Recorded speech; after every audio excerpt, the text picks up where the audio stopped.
He built billion-dollar empires with cold precision, but one glance at the four tiny faces sitting beside his ex-wife, and everything he thought he wanted shattered like glass and with tears. Grayson Caldwell had money, power, and fame, but not love, not since the day he walked away from the only woman who ever knew his real heart. What he didn't know, she didn't just raise their child. She raised four.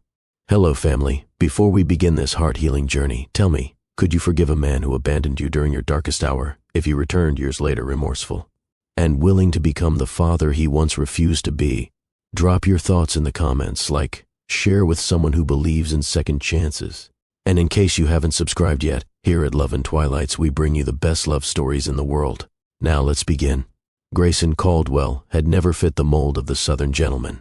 While his peers sipped sweet tea on porches and talked about tailgates and gospel brunches, he buried himself in code, algorithms, and circuit boards. At just 26, he was already building prototypes in his dorm room at the University of Georgia, dreaming of tech startups and software that could change the world. But none of that prepared him for her. It was a late June evening when Grayson found himself at a cookout by the Savannah River, invited by a classmate who promised, "You need to breathe some real air before you start glowing in the dark from your laptop screen." The air was thick with the scent of hickory and summer jasmine. Music played low from a nearby porch, and fireflies dotted the night. That's when he saw her. Sophie Miller, in a pale linen dress with her hair swept up loosely, stood barefoot in the grass, laughing as she tried to teach two kids the steps to an old swing dance. Her laughter rang clear, and her movements were full of grace, like someone who didn't know how to carry anything but light. Grayson stared longer than he should have. "Don't just stand there like you're debugging the stars," his friend nudged. "Go talk to her." He did. Sophie smiled at him the way warm bread might welcome a hungry man, natural, generous, without pretense. "You're the one who built the drone, right?" she asked. "The one that landed in the pastor's tree last week?" Grayson winced. "That was me." She laughed again. Well, it gave the whole church something to talk about other than the sermon. He chuckled, and something inside him uncoiled for the first time in a long while. That night, under a canopy of moss-draped oaks, they talked for hours. Sophie shared stories of her childhood growing up in the historic district, daughter of a preacher and a seamstress. Grayson told her about his obsession with logic and code, and how he'd always felt out of sync with his surroundings. "I think maybe you're not out of sync," she said quietly, "just meant to create a different rhythm." No one had ever said anything like that to him. They met again the next afternoon, and again the next.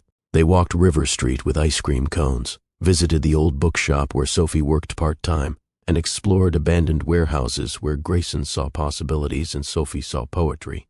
They disagreed often, about music, politics, even whether ketchup belonged on grits, but somehow each disagreement felt like another reason to stay. When he kissed her for the first time, it was in the back garden behind her parents' house. The night was humid and quiet, and Sophie had jasmine in her hair. The kiss was slow, unsure, and electric. She leaned back, touching his face. "I knew you were hiding a little heart in there somewhere," Grayson whispered. "I think you just unlocked it." Their relationship moved quickly, not because of haste, but because neither of them saw a reason to hesitate. Sophie's parents, Thomas and Mary, welcomed him with polite caution at first, unsure what to make of the lanky tech genius who could barely operate a barbecue grill. But when Thomas caught Grayson helping Mary carry groceries, and later heard him fix the church's sound system in under an hour, his tone changed. Grayson was not traditional, but he was kind, and Sophie loved him. By spring they were planning a small wedding. The ceremony was held in the courtyard of a historic mansion, under a sky soft with morning light. Sophie wore a simple white dress her mother had sewn by hand, every stitch filled with love. Grayson wore a cream-colored linen suit and forgot to breathe the moment she walked toward him. Thomas officiated, his voice steady as he blessed the union of opposites drawn together by something stronger than reason. The guests were mostly neighbors, classmates, and relatives. The reception was a backyard affair, homemade cakes, lemonade, fiddle music, and dancing on the lawn. Grayson remembered looking at Sophie as they danced under strings of Edison bulbs, the scent of honeysuckle in the air, and thinking, "I never knew the world could feel like this." They honeymooned in Asheville, in a rented cabin where they cooked pancakes on rainy mornings and hiked quiet trails in the afternoons. There were no spreadsheets, no investors, no distractions. Only the steady rhythm of a couple discovering what it meant to wake up beside someone who made the world feel like home. After the honeymoon, reality called. Grayson accepted a competitive software development offer in Seattle. Sophie, reluctant to leave Savannah, suggested they try a bi-coastal setup until she figured out what she wanted.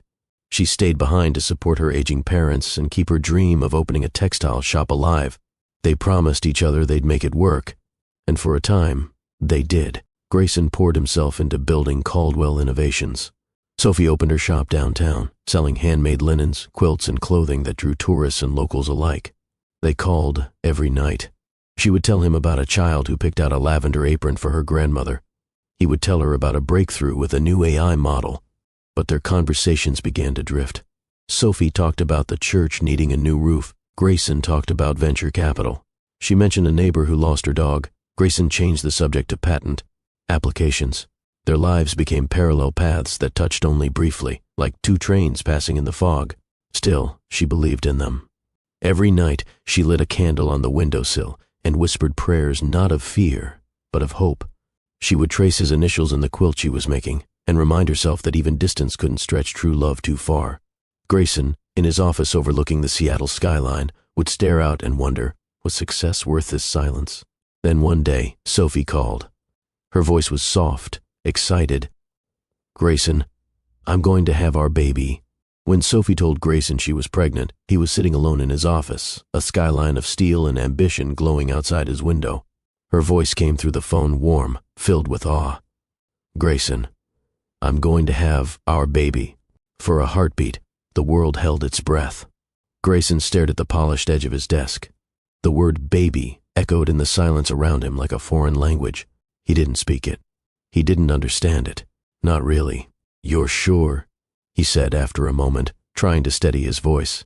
"Yes," she replied softly. "I'm at the clinic now. They confirmed it. I'm okay.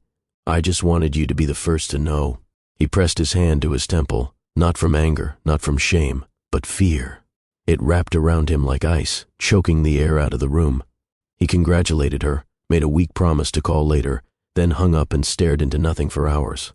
That night, he didn't sleep. Grayson had never imagined himself as a father, not because he thought he'd be bad at it, but because he had built his entire identity around control. Schedules, deadlines, precision. A child didn't come with a roadmap or debugging tool. He tried to tell himself he was just overwhelmed, that he'd come around, that this was joy wrapped in surprise. But as days passed, he grew distant. Sophie noticed. She tried to include him, texts of ultrasound pictures, updates about cravings and kicks. She mailed him a pair of handmade baby socks.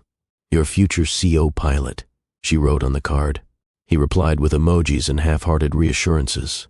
When she called him one late night, anxious about a cramp in her side, he answered groggily and said, "Maybe it's just nerves." She felt her heart drop. That was the moment she knew something was shifting. In Savannah, Sophie leaned on her parents more.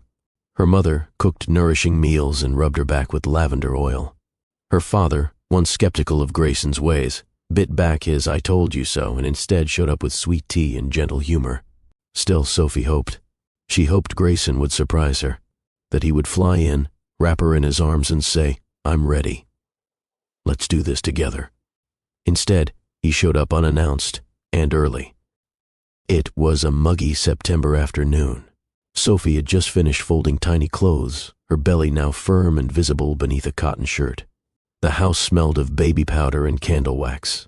On the mantel sat a box of 4 tiny booties, 2 pink, 2 blue, knitted by her mother, who joked that Sophie might be carrying twins. When the front door creaked open, she turned sharply. There stood Grayson, briefcase in hand, looking thinner and paler than she remembered. "Grayson," she said cautiously, "what are you doing here?"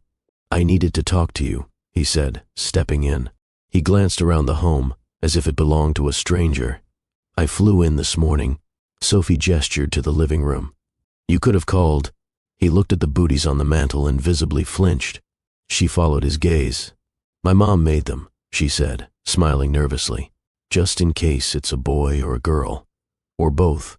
Grayson didn't smile back. He placed his briefcase down slowly, then ran a hand through his hair.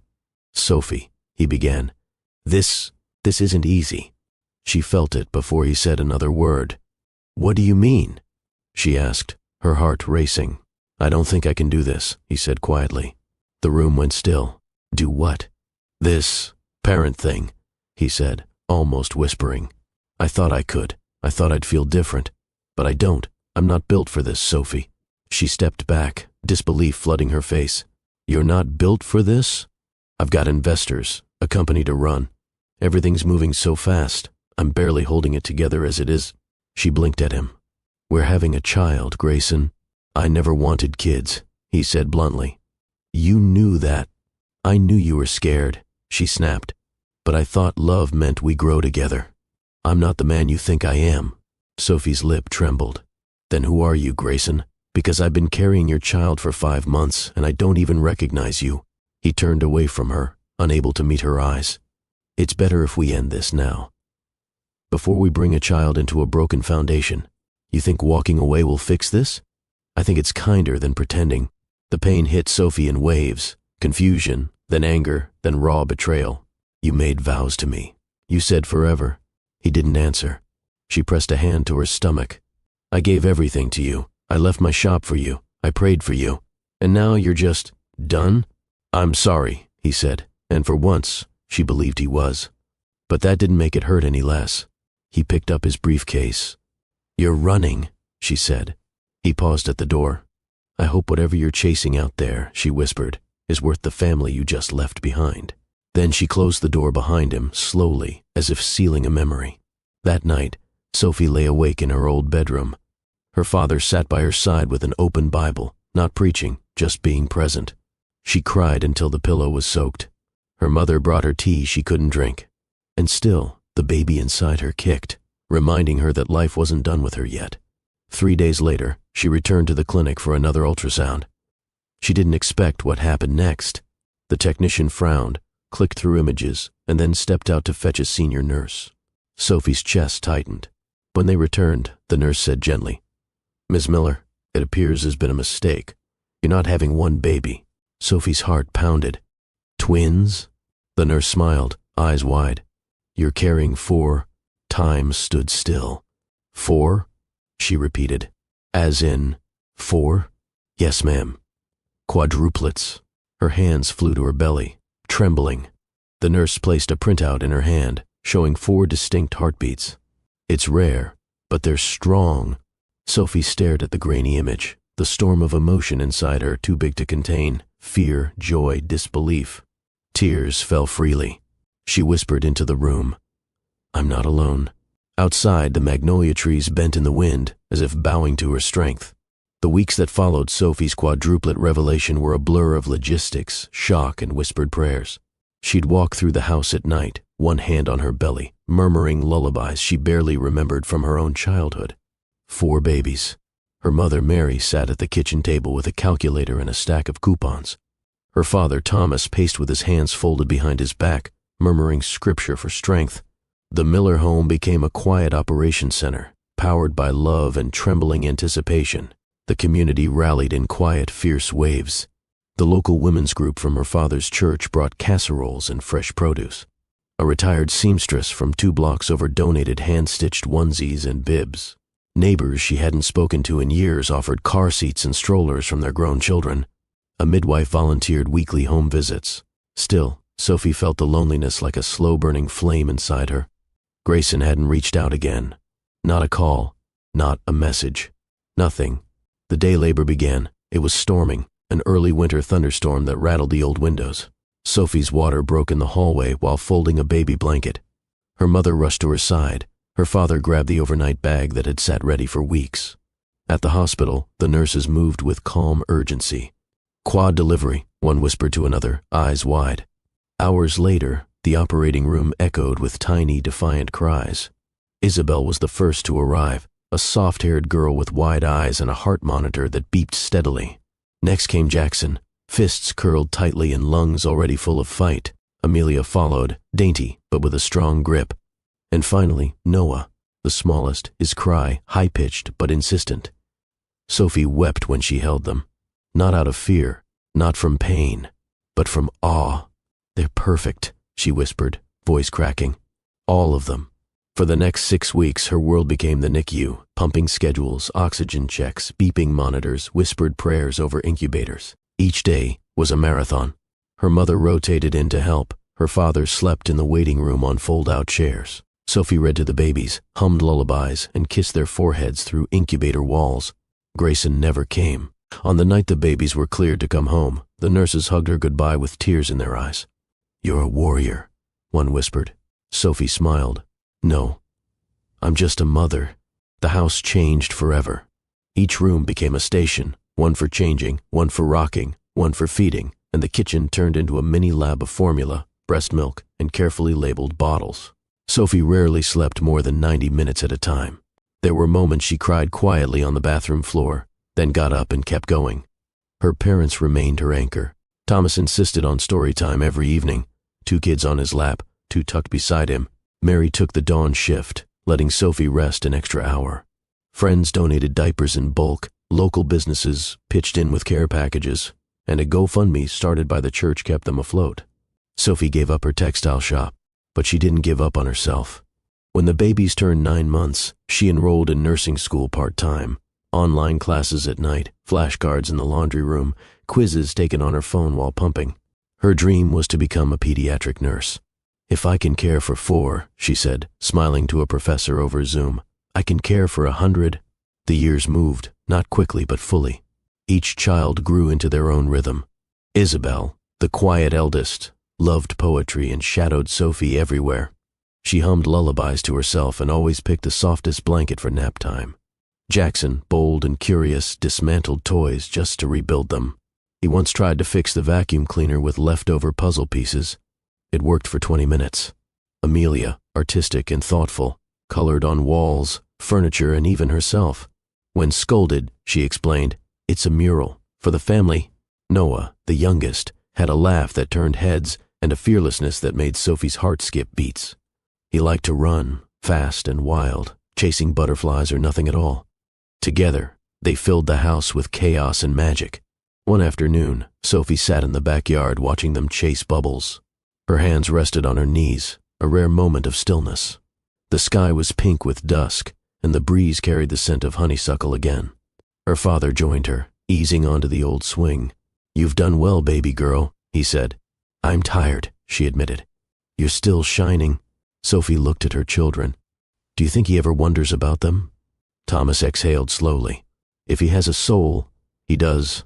She nodded, no longer bitter, just accepting. "They ask about him sometimes. What do you say?" "I tell them their father had dreams that didn't match ours, but that we've got more than enough love to go around." Thomas placed a hand on hers, "And one day, when they're grown, they'll know what strength looks like, because they were raised by it." Sophie smiled faintly. "They'll know what love looks like, too." The next day she found a stack of bills she couldn't cover, textbooks she still needed, and Noah had drawn astronauts on the living room wall with permanent marker. She scolded, cried, and laughed, sometimes all within the same breath. Life was not easy, but it was full. One Sunday morning, the children surprised her. Isabel had written a poem and recited it in front of the congregation. Jackson fixed the church mic so it wouldn't squeak. Amelia passed out programs she'd drawn by hand. Noah stood beside her, holding her hand and swaying with the music. As the choir sang, Sophie closed her eyes and whispered to the sky, "Thank you for all of it," because despite being left behind, she had gained everything that mattered. The air smelled of roasted pecans and damp leaves, and the riverfront sparkled with golden sunlight. Tourists meandered down the cobblestone paths, sipping lattes and snapping photos of storefronts dressed in pumpkins and mums. Grayson Caldwell stood at the corner of Broughton Street, adjusting the cuff of his tailored jacket, unsure why he felt the pinch of anxiety in his chest. He had returned to Savannah for the first time in years, using a tech conference in Atlanta as an excuse. The truth was simpler. Restless nights, recurring dreams, and a gnawing sense of unfinished business had brought him back. Savannah had changed. Trendy cafes had replaced antique stores. Painted murals now adorned brick alleyways he once rushed through on dates.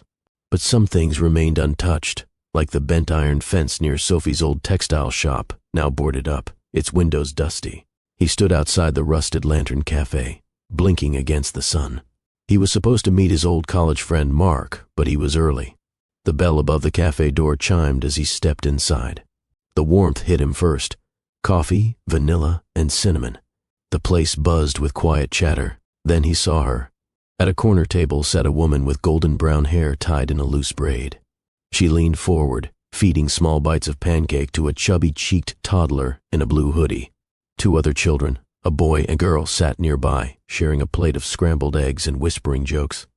A fourth child leaned beneath the table, only her yellow bow visible above the bench. Grayson froze. The woman laughed, a soft, melodic laugh he knew better than any music. It struck him like a chord long buried. Sophie. Older now. Her face had matured, eyes slightly wearier, but still bright with warmth. She wore a light denim jacket over a soft dress, and she moved with a calm authority that didn't need to announce itself. His heart kicked hard. He blinked, certain it was some look-alike. But then the red-haired girl looked up, and Grayson saw it. His eyes, his dimples, his chin. His knees nearly gave out. One child turned toward Sophie, asking for more syrup.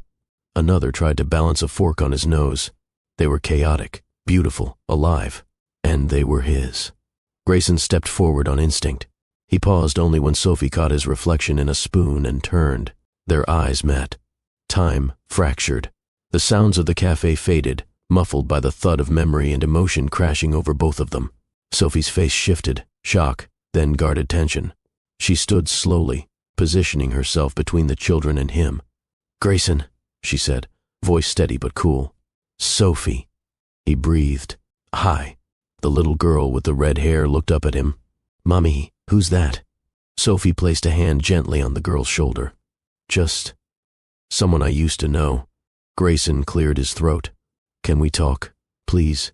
Sophie hesitated, eyes searching his face for sincerity, or perhaps weakness. She nodded to an empty chair. "Talk, then." He sat, cautiously, his knees inches from a plate of syrup and crayons. "I didn't know about them." Sophie's gaze sharpened. "You didn't want to know." He shook his head, swallowing the rising lump in his throat. "No, I swear, I never knew there was more than one. I didn't even know you kept the pregnancy." Her jaw tightened, but her voice remained even. "You didn't ask." The children stared. Noah, the boy in blue, tilted his head and said to Amelia, "Is he a stranger or a friend?" Amelia answered confidently, "He's probably both." Sophie knelt beside Noah. "Eat your pancake, baby." Grayson couldn't stop looking at them. The resemblance was undeniable. In every face, he saw a piece of himself. "They're beautiful," he whispered. "They're strong," Sophie replied. There was a pause, thick with unspoken history. "I was a coward," he admitted. "I was terrified. I thought I couldn't be what you needed. I thought walking away was better than failing you."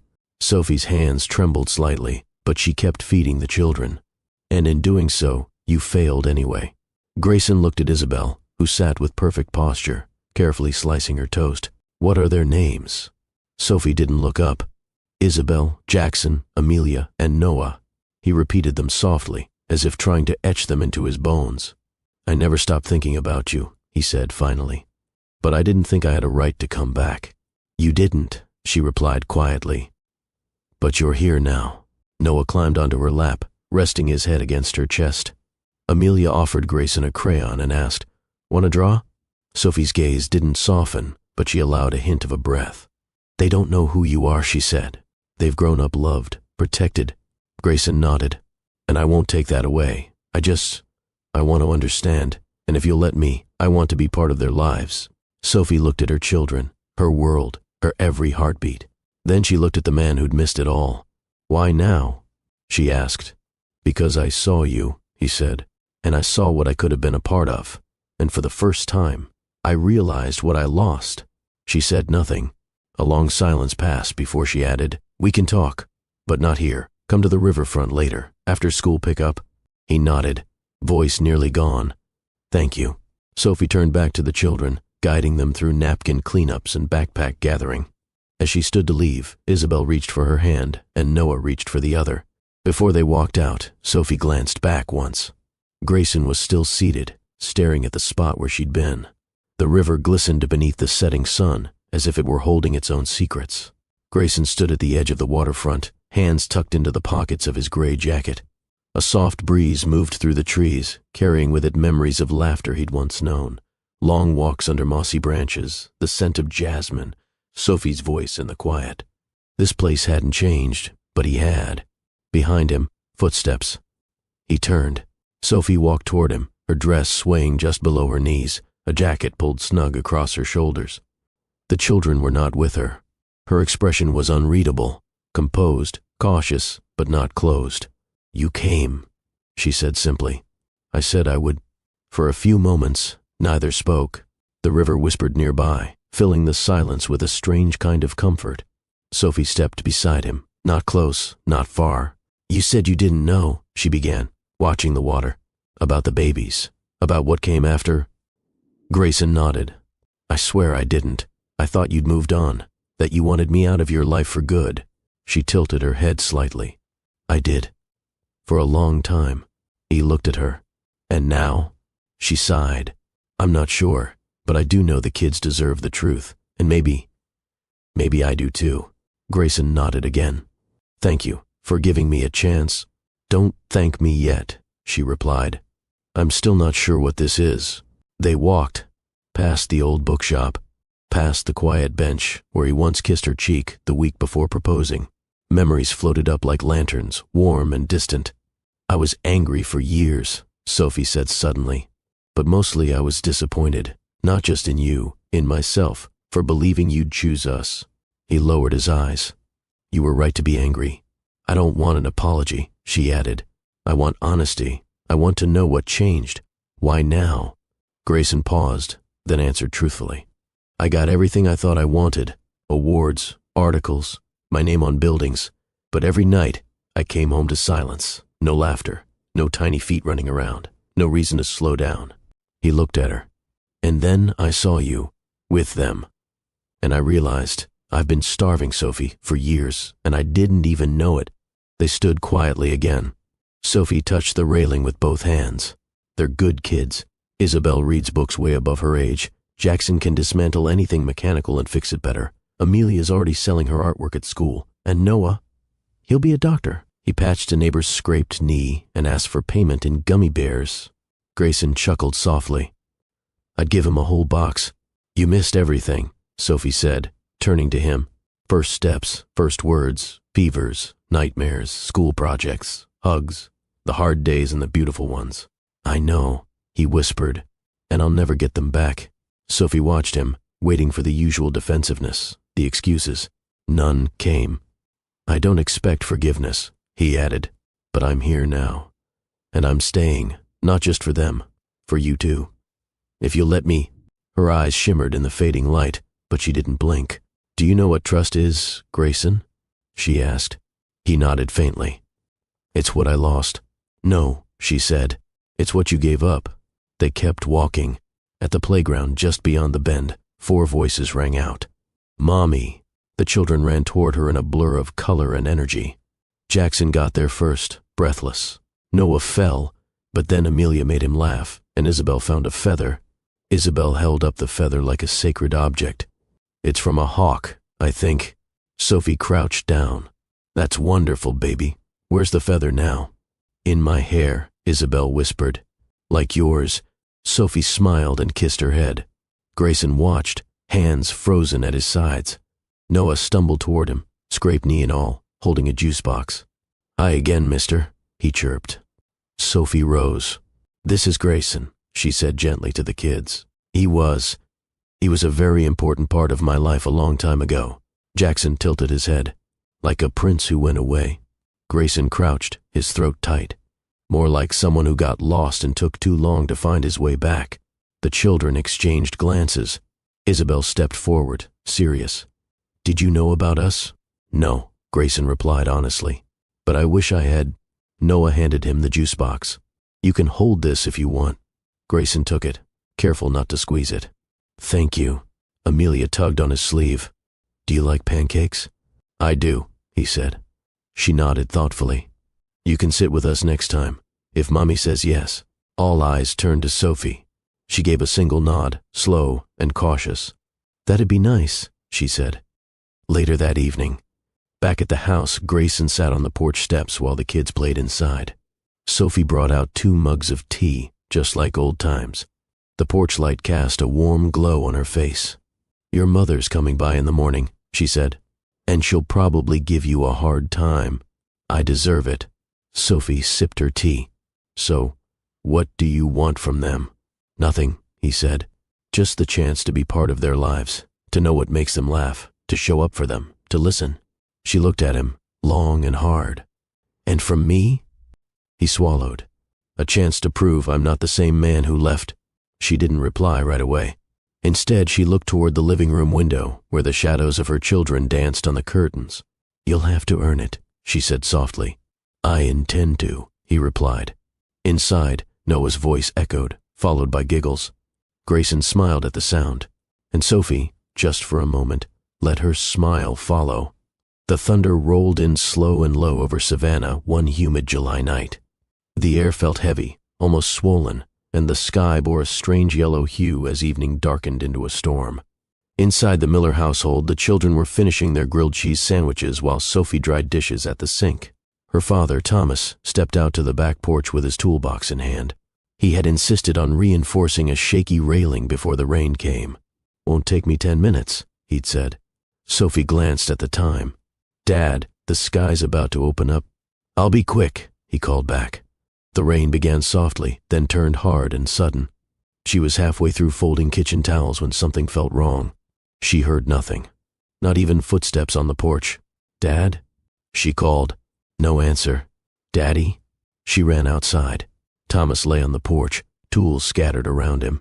One arm was draped across his chest, the other limp at his side. The rain had soaked his shirt and matted his silver hair to his forehead. Daddy. Sophie dropped to her knees, her hands trembling as she checked his pulse. It was faint, but there.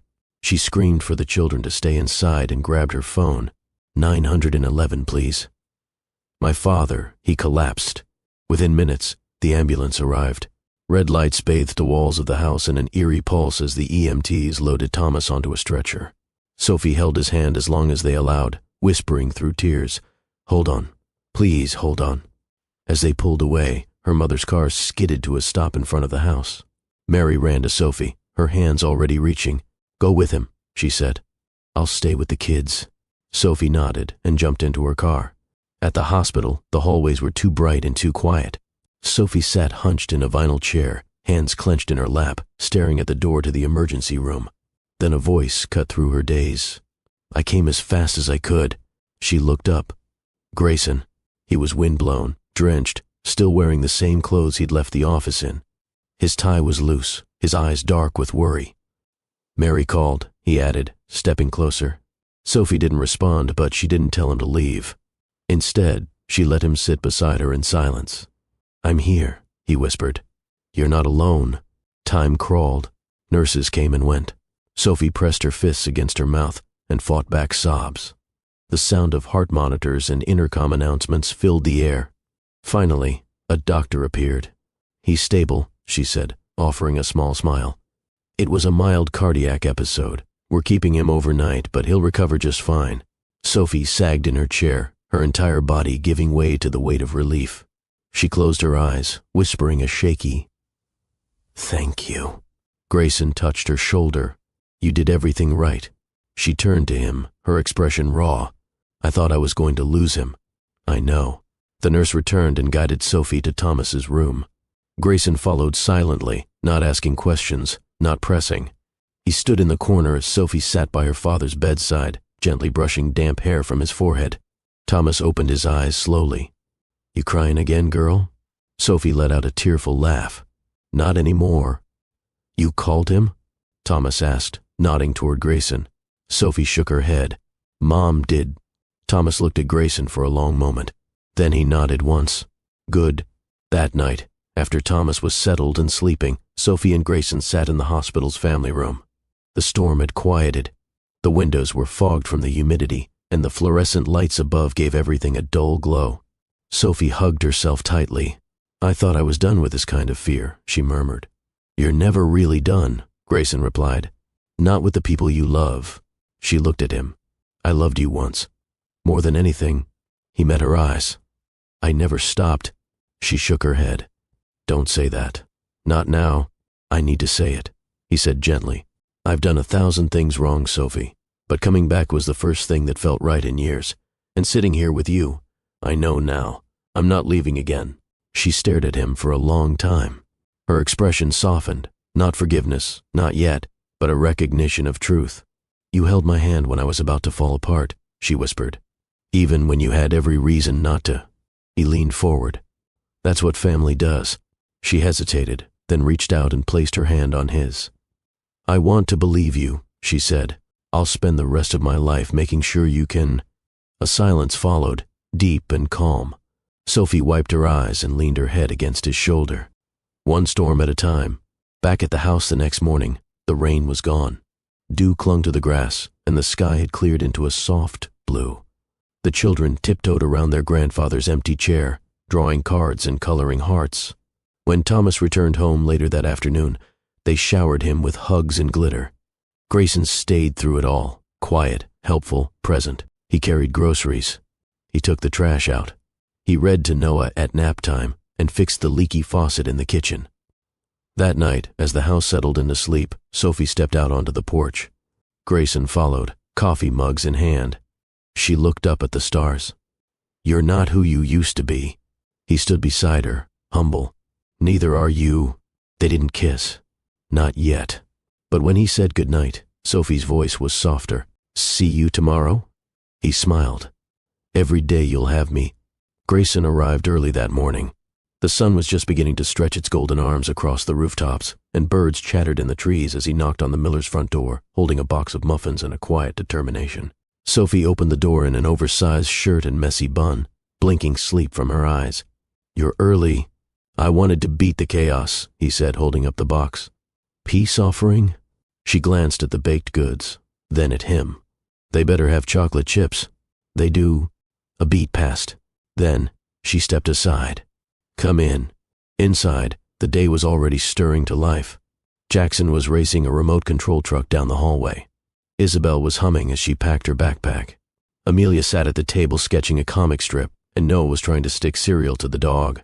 Grayson stood in the center of it all, overwhelmed and oddly at ease. "Morning, everybody," he said. 4 heads turned. Amelia squinted. "You're back?" "I am." Jackson folded his arms. "You said that yesterday." Grayson smiled. "And I'll say it again tomorrow." Noah handed him a spoon. "Help me with the cereal catapult." Sophie watched from the kitchen, arms crossed, expression unreadable, but there was a softness in the corners of her mouth. Later that afternoon, after school drop-offs, Grayson followed Sophie into the living room. Toys were scattered across the floor. Folded laundry waited on the couch. A sense of real life buzzed through the air like music. "I want to help," he said. "Not just visit, be part of their routine." Sophie raised an eyebrow. "You want chores?" "I want responsibility." She handed him a list. "Start with that." He took it and smiled. "You're not going easy on me." "I shouldn't." And she didn't. Grayson picked up Jackson from his after-school robotics club and stayed to watch him test a spaghetti tower with marshmallow stabilizers. He helped Amelia design labels for her lemonade stand and printed them out on custom stickers using software from his office. He let Isabel read her poetry aloud at dinner, listening without glancing at his phone once. He ran after Noah when he sprinted toward a duck pond, laughing as they both returned muddy and breathless.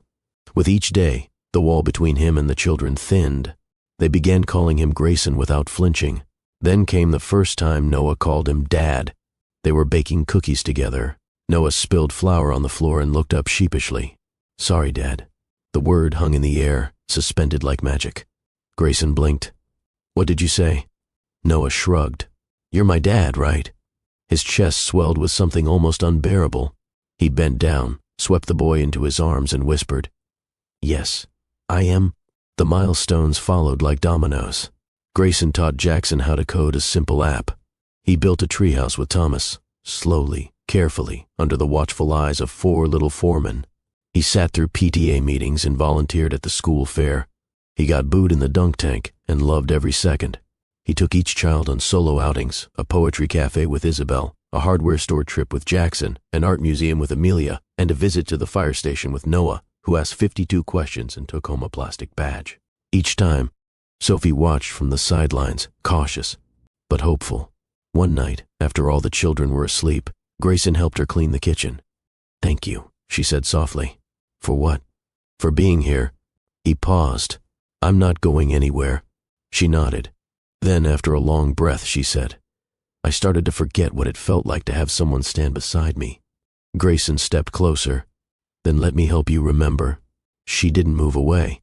A few days later, Sophie's nursing school hosted a recognition dinner. Grayson offered to take the kids for the night.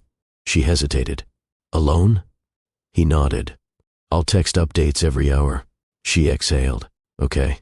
That evening, he made homemade pizza, let them wear pajamas all day, and built a fort in the living room out of sheets and chairs.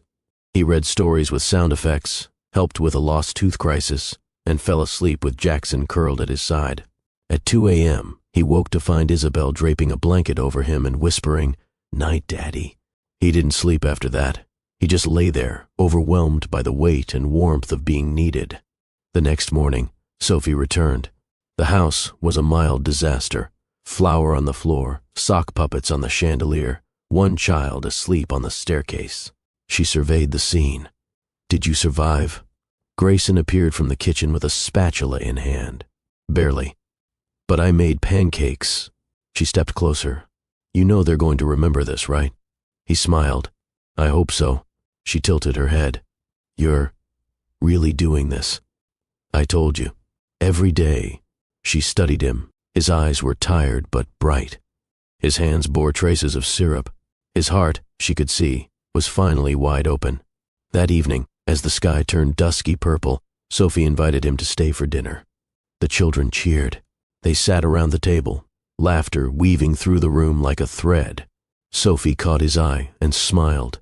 And for the first time in years, it felt like something whole was forming, not quickly, but carefully. Piece by piece. Not perfect, but real. Fall came gently to Savannah that year. The air turned crisp, the leaves fell in amber spirals, and the evenings carried the scent of wood smoke and cinnamon. On one particular Saturday, Grayson found himself standing in the backyard of Sophie's home, staring up at the treehouse he'd built with Thomas. He heard footsteps behind him. "You measured the ladder 4 times, Sophie said with a soft smile. "Only 4? She laughed, brushing a stray leaf from her sweater. The sun filtered through the branches, painting her face in gold. Grayson stepped closer. "Do you remember the last thing I said to you when I left?" She nodded. "You said, 'I can't be the man you need.'" "I was wrong," he said, voice steady. "I wasn't the man you needed back then. But I've worked hard to become him now." She looked at him, heart flickering with old pain and new hope. "You've changed," she whispered. "But the kids, they don't just need memories, they need consistency. And so do I." Grayson reached into his pocket, pulling out a small velvet box. "No pressure," he said quickly, opening it. Inside was a delicate gold ring, adorned with 4 tiny stones, one for each child. "This isn't about erasing the past," he continued. "It's about honoring it, about moving forward, together, not perfect, not rushed, just real." Sophie blinked rapidly. "You're not asking for marriage." "Not yet," he said. "I'm asking for a beginning." She stared at the ring for a long time. Then, with a trembling smile, she closed the box gently and held it in her palm. "I'll keep this," she said. "And we'll see." Grayson nodded. "That's more than enough." A week later, Grayson helped the kids carve pumpkins on the porch. Isabel designed hers with intricate poetry verses. Jackson wired a blinking lead into his. Amelia painted hers with swirls of silver. Noah filled his with glitter. Sophie watched from the doorway, arms folded, heart fuller than it had been in a decade. By Thanksgiving, Grayson had become a permanent fixture. He helped the kids cook. Jackson mashed potatoes until they stuck to the ceiling. Isabel stirred cranberry sauce. Amelia decorated the table, and Noah added jelly beans to the rolls, for surprise, he explained. That evening, under twinkling porch lights, they all sat together, Thomas saying grace, Mary laughing softly, Sophie wiping flour off Noah's cheek. It was messy, loud, wonderful. Grayson held Sophie's hand under the table. Later that night, while the children dozed in sleeping bags under the treehouse, Grayson and Sophie sat on the porch swing. "You did this," she whispered. "You came back and built something better." "We built it," he said. "You kept everything from falling apart. I just caught up." She leaned her head on his shoulder. "I think I'm ready." He looked at her, eyes wide. "Ready?" Sophie smiled. "To try again. Not for the past. For the future, he took her hand, slow and steady. Exactly. Months passed. Winter melted into spring. Grayson moved into a home just 4 blocks away, close enough to be part of daily life, far enough to let them breathe. He continued to co-parent with intention, attending recitals, dentist appointments, birthday parties. He let Isabel beat him at Scrabble. He helped Jackson take apart the microwave, with permission. He framed Amelia's drawings for the hallway. He bought Noah his first stethoscope. But it wasn't just the big gestures.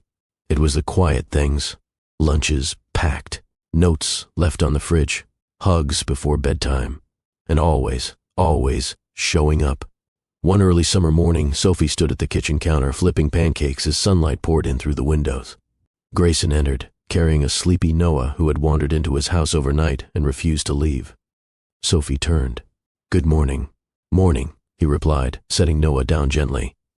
"He said he had a dream we were all superheroes." Sophie raised an eyebrow. "And what was your power?" Grayson grinned. "Apparently, I bake muffins that stop meteors." She laughed, warm and easy. "Useful."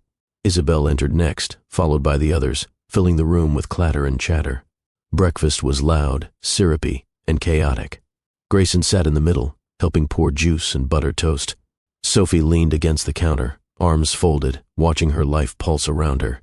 When the meal quieted, Grayson stood and cleared his throat. "There's something I've been thinking about." The room hushed. He looked at the children first. "I know I missed a lot of your lives. That's my biggest regret, but I'm here now, and I want to be part of every chapter moving forward. If you'll let me..." The children nodded. Jackson said, "Only if you keep building robots with me." "Deal." Then Grayson turned to Sophie. He reached into his pocket again, pulling out the same ring. But now, the gold band had been joined by a second simple wedding band. He dropped to one knee. The room gasped. "Sophie Miller, you've been my greatest heartbreak and my greatest hope. I love you, not for who you were, but for who you've become, and for who we are together. Will you marry me again?" Sophie's eyes filled. The children watched, wide-eyed and motionless. She reached out and took his hand. "Yes," she whispered. Noah jumped into the air. "Does this mean I get cake?" Everyone laughed. Grayson rose, pulling Sophie into a soft kiss, surrounded by giggles and applause. This time, no doubts, no running, just love, chosen and steady. The wedding was simple, held in the backyard beneath the magnolia tree, the same place they once danced in their youth. Sophie wore a tea-length dress with lace sleeves. Grayson wore a navy suit and tearful eyes. Thomas walked Sophie down the makeshift aisle. Mary wiped her cheeks with a napkin. The children each carried something. Isabel held Sophie's bouquet. Jackson guarded the rings. Amelia passed out hand-drawn programs. Noah served juice boxes with a bow tie and a mission. They exchanged vows under a sky streaked with light. This time, there were no grand declarations, just promises spoken from deep within. Afterward, they danced again, barefoot on the grass, laughter swirling around them like the wind. And when the night grew quiet, when the children had fallen asleep on blankets beneath the treehouse, Sophie and Grayson stood on the porch, wrapped in each other's arms. "Home," she whispered. He kissed her forehead. "Always." Have you ever witnessed a love that returns stronger after being tested by time, loss, and growth? If this story touched your heart, let us know in the comments. Share it with someone who believes in second chances, and don't forget to subscribe to Love and Twilights for more unforgettable journeys of healing, hope, and true connection.